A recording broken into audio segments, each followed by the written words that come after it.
Good morning, dear students. Today we will learn treatment of trade discount and cash discount related to purchase. So before starting a question, I just want to tell you there will be no accounting treatment of trade discount, but cash discount will be recorded in our books of accounts. So let's see one question, that is purchase goods from Rohan of the list price of rupees 50,000 at 15% trade discount. So this is simple credit purchases of goods. We are purchasing goods from Rohan. So purchase is one of the example of nominal account. So all expenses will be debited. That is why purchases account will be debited. And you can see Rohan is giver of that goods. So credit the giver.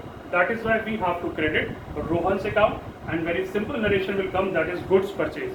Now you can see amount of goods was 50,000 and it was purchased at 15% trade discount. So on 50,000 at 15% we will calculate trade discount, and that will be 7,500. 7,500 rupees will be deducted from 50,000. Amount will come 42,500.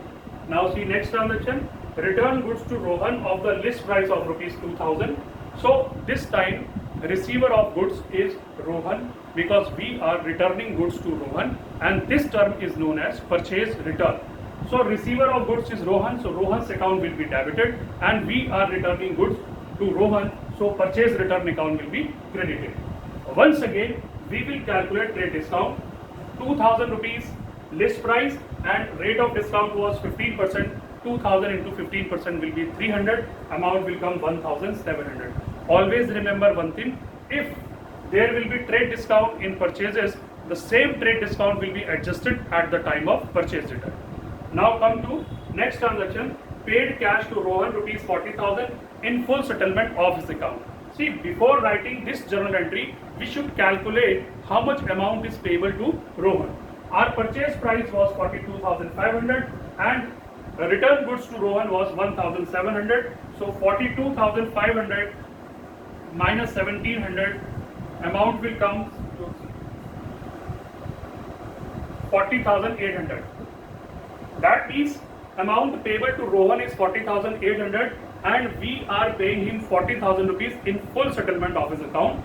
Full settlement of his account means further we will not pay anything to Rohan. So receiver of amount is Rohan, so debit the receiver. Rohan's account will be debited by 40,800. And we are giving cash to Rohan, so cash is one of the example of real account. What goes out will be credited to cash account, and this time we are receiving discount from Rohan, and this is our cash discount. So there will be accounting treatment of cash discount, and we are receiving this discount. This discount is our income, and all incomes must be credited. That is why discount received account will be credited by 800. So like this we will pass journal entries related to purchases. Thank you.